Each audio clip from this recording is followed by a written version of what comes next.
This is the model of stomach, but this is the dummy of stomach.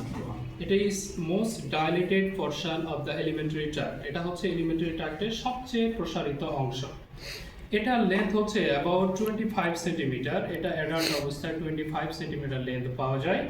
এটার capacity হচ্ছে জন্মের সময় থাকে 30 ml, যখন পিউবার্টিতে যায় তখন সেটা হয়ে যায় 1 লিটার, আর যখন আমাদের অ্যাডাল্ট অবস্থায় পৌঁছে যায় তখন এটার ক্যাপাসিটি হয় 1.5 লিটার।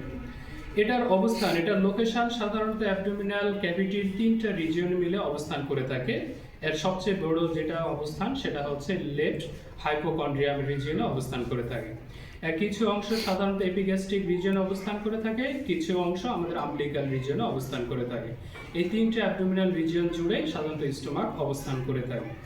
এরপরে এটা সাধারণত এক্সটার্নাল ফিচারগুলো যদি দেখতে যাই, সর্বপ্রথম বলতে হবে 2টা অরিফিস আছে। উপরের দিকে একটা অরিফিস পাই, সেটাকে বলা থাকে কার্ডিয়াক অরিফিস। নিচের দিকে একটা অরিফিস পাওয়া যায়, এটাকে বলা থাকে আমাদের পাইলোরিক অরিফিস। তারপরে 2টা আমরা পাই হচ্ছে সাধারণত এখানে কার্ভেচার দেখা যায়।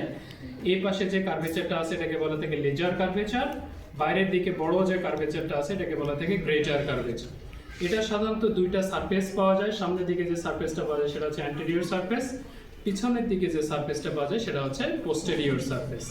এরপরে এর ধারে 2টা সাধারণত নচ পাওয়া যায়। উপরের দিকে একটা নচ পাওয়া যায়, এটাকে বলা হয় থাকে কার্ডিয়াক নচ। উপরের দিকে এখানে যে নচটা পাওয়া যায় সেটাকে বলে কার্ডিয়াক নচ।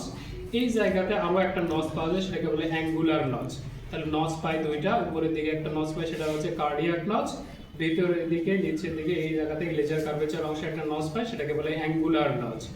এরপরে এটার পার্ট হয় সাধারণত 4টা পার্ট। উপরের দিকে এই জায়গা জুড়ে যে পার্টটা হয় সেটাকে বলা থাকে কার্ডিয়াক পার্ট। উপরের দিকে এই জায়গাতে আমাদের যে পার্টটা হয় সেটাকে বলা হয় ফান্ডাস পার্ট। মাঝের দিকে যেটা পাওয়া যায় সেটাকে বলা হয় বডি, এবং শেষের দিকে যে অংশটা পায় সেটাকে বলা থাকে পাইলোরাস। পাইলোরাস আবার 2 ভাগে বিভক্ত। পাইলোরাসের আমাদের প্রথম যে পার্টটা সেটাকে বলা হয় পাইলোরিক অ্যান্ট্রাম, এবং শেষের দিকে যে ক্যানেল আকৃতির যে পার্টটা থাকে সেটাকে বলা থাকে পাইলোরিক ক্যানেল।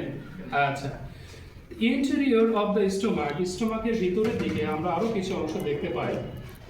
ইন্টেরিয়রের ভিতরের দিকে আমরা সাধারণত এই যেখানে ভাঁজ ভাঁজ কিছু অংশ দেখতে পাই, এগুলাকে বলা থাকে রোগস। এগুলাকে আমরা এক কথায় বলে থাকি গ্যাস্ট্রিক রুগী। আচ্ছা, এরপরে এর ভিতরের দিকে আরো কিছু ফোটা ফোটা অংশের মতো দেখা যায়, এগুলাকে বলা থাকে গ্যাস্ট্রিক পিটস।